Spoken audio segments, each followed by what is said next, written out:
তোমাকে বলে রাখি, তোমার রব কি দিয়েছে তোমাকে? তিনি তোমাকে নিঃশ্বাস দিয়েছে, যার বদৌলতে তুমি এখনো পৃথিবীতে টিকে আছো। যদি তোমার রব তোমার থেকে এই নিঃশ্বাসটুকু ছিনে নেয়, তোমার শরীরটা 24 ঘন্টার ভিতরে ঘৃণিত হয়ে যাবে। কেউ সোজা মুখে তাকাবে না, নাকে কাপড় দিয়ে তোমার দিকে তাকাবে। নয়াপাড়ার রিক্সা ড্রাইভার, ফসলি জমিনের শ্রমিক, গার্মেন্টসে কাজ করা বোনেরা আমার, অথবা গার্মেন্টসে কাজ করা ভাইয়েরা আমার, যাদের ঘরে ফ্রিজ নেই, টিভি নেই, সোফা, আলমারি, খাট, কোনো কিছু নেই, যাদের ঘরে কিছুই নেই, তাদের বলতে চাই, তোমার নাক থেকে নিঃশ্বাসটুকু চলে গেলে ওই স্বর্ণের খাট পালং তুমি অনুভব করতে পারবে না। তোমার পূর্বে এই পৃথিবীর কেউ নিঃশ্বাস যাওয়ার পরে তার আধিপত্যের অনুভব করতে পারেনি, তুমি পারো না। জেনে রাখো নয়াপাড়ার দরিদ্র ও ধনীরা, তোমরা তোমাদের রবের দিকে আসো। যেখানে একজন নবী বলে, ওয়াকালা ইন্নী যাহিবুন ইলা রাব্বি সায়াহদিন, আমি আমার রবের দিকে চললাম, তিনি আমাকে অবশ্যই হিদায়াত দেবেন। তোমরা রবের দিকে যাবে তো ইনশাআল্লাহ? সময় থাকতে ফিরে আসো নয়াপাড়ার মানুষ। নয়াপাড়ার মানুষ নিজেকে মুসলিম মুখে বললে চলবে না, মুসলিম পরিচয় দিতে হবে। তোমাদের জন্য তোমাদের রবের পক্ষ থেকে সুসংবাদ রয়েছে, যারা তোমরা 5 ওয়াক্ত নামাজ আদায় করো, তোমরা যারা রবের সাথে শিরিক করো না, যারা তোমরা নবীর শিক্ষার সুন্নতের বিরুদ্ধে গিয়ে বিদআত ভালো বলে বাড়াবাড়ি করো না, তোমরা যারা নিজেকে মুসলিম বলে মুসলিম হিসেবে থাকতে প্রত্যেকটা অন্যায় অপরাধকে ঘৃণা করো, ন্যায় নীতির জন্য জীবন দিতে প্রস্তুত, তোমরা যারা, তোমাদের জন্য রবের থেকে সুসংবাদ রয়েছে। নয়াপাড়ার মানুষ, তোমাদের রব পুরো পৃথিবীর মানুষের জন্য বলছে, ইন্নাল্লাযীনা ক্বালু রাব্বুনাল্লাহ, নিশ্চয়ই যারা বলে আমাদের রব আল্লাহ, সুম্মা ইসতাকামু, অতঃপর ওই কথার উপরে দৃঢ় অটল থাকে, তাতানাজ্জালু আলাইহিমুল মালাইকা,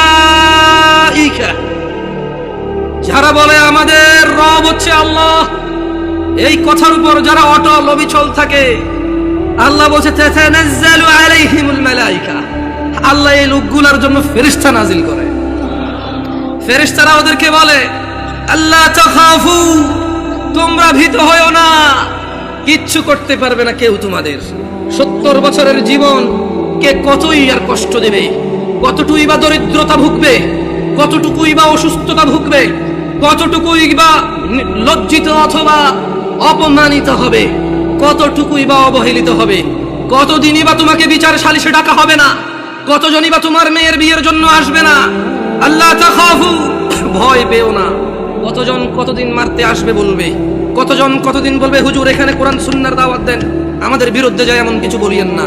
আল্লাহ তাখাফু, তোমরা ভীত হয়ো না, ওয়ালা তাহজানু, চিন্তিত হয়ো না, ওয়াবিশিরু বিল জান্নাহ, ও তোমরা যারা বলো তোমাদের রব আল্লাহ, তারপর ওই কথার প্রতি তোমরা যারা অটল থাকো, ওয়াবিশিরু বিল জান্নাহ, তোমাদের জন্য সুসংবাদ নিয়ে নাও জান্নাতের, আল্লাতী কুনতুম তুআদুন, যার প্রতিশ্রুতি তোমাদেরকে দেওয়া হয়েছিল। নাহনু আউলিয়াউকুম ফিল হায়াতিদ দুনিয়া ওয়া ফিল আখিরাহ, ও তোমরা যারা বলো আল্লাহ আমাদের রব এবং সেই কথায় অটল থাকো, তোমাদের বন্ধু এমপি নয়, মন্ত্রী নয়, তোমাদের বন্ধু এই এলাকার ধনী ব্যক্তি নয়, জজ নয়, ব্যারিস্টার নয়, পুলিশ নয়, র্যাব নয়, আর্মি নয়। আল্লাহ বলছে যে ফেরেশতারা বলবে, নাহনু আউলিয়াউকুম, ও আল্লাহর বান্দারা, আমরা ফেরেশতারা তোমাদের বন্ধু। কোথায় বন্ধু? ফিদ দুনিয়া, ফিল হায়াতিদ দুনিয়া, তোমরা এই দুনিয়াতে বেঁচে আসো, জেনে রাখো আমাদেরকে না দেখলো আমরা তোমাদের বন্ধু আউলিয়া। ওয়া ফিল আখিরাহ, যখন মৃত্যুবরণ করে আখিরাতে যাবে, ফেরেশতারা বলছে যে ওখানেও আমরা তোমাদের বন্ধু। ওয়া লাকুম ফিহা মা তাশতাহি আনফুসুকুম ওয়া লাকুম ফিহা মা তাদউন, আর সেখানে তোমাদের জন্য থাকবে যা কিছু তোমাদের মন চাইবে, এবং সেখানে তোমাদের জন্য থাকবে না যা তোমরা দাবি করবে। মানে যারা বলবে যে আল্লাহ আমাদের রব, এরপর 5 ওয়াক্ত নামাজ পড়ে এটাকে সাক্ষ্য দিবে, প্রত্যেক ওই অন্যায় কাজ থেকে নিজেকে বিরত রাখার সর্বোচ্চ চেষ্টা করবে, কোন অন্যায় লিপ্ত হলে সঙ্গে সঙ্গে ক্ষমা চেয়ে অনুতপ্ত হয়ে সে অন্যায় থেকে ফিরে আসবে, আর বেশি বেশি আল্লাহর প্রশংসা করবে, বেশি বেশি নিজের প্রতি যে অনুগ্রহ তার স্বীকৃতি দিবে, আল্লাহ যে অনুগ্রহ করেছে, পিতা মাতা আত্মীয় স্বজন সব দিকে খেয়াল রাখবে। ফেরেশতারা বলছে তোমাদের বন্ধু আমরা দুনিয়াতে, আখিরাতে ওখানে থাকবে তোমাদের যা কিছু মন চায়, আর যেটা যেটা তোমাদের থাকতে ইচ্ছে নেই সেটা সেটা রাখা হবে না ওখানে। ওই তোমার মর্জি यार जो तुम कहो वो होगा,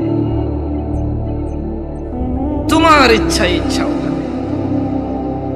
तुम क्या चाहते हो,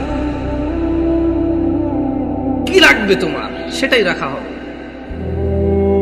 কি লাগবে না তোমার সেটা রাখা হবে না। নুজুলাম মিন গফুরির রহিম, এটা ক্ষমাশীল পরম দয়ালু আল্লাহর পক্ষ থেকে আপ্যায়ন। মানে একজন মানুষ জান্নাতে গেলে তার যা মন চাইবে তাই সে পাবে, আর যা মন চাইবে না তা ওখানে উপস্থিতি থাকবে না। এটা নাকি আল্লাহর পক্ষ থেকে আপ্যায়ন।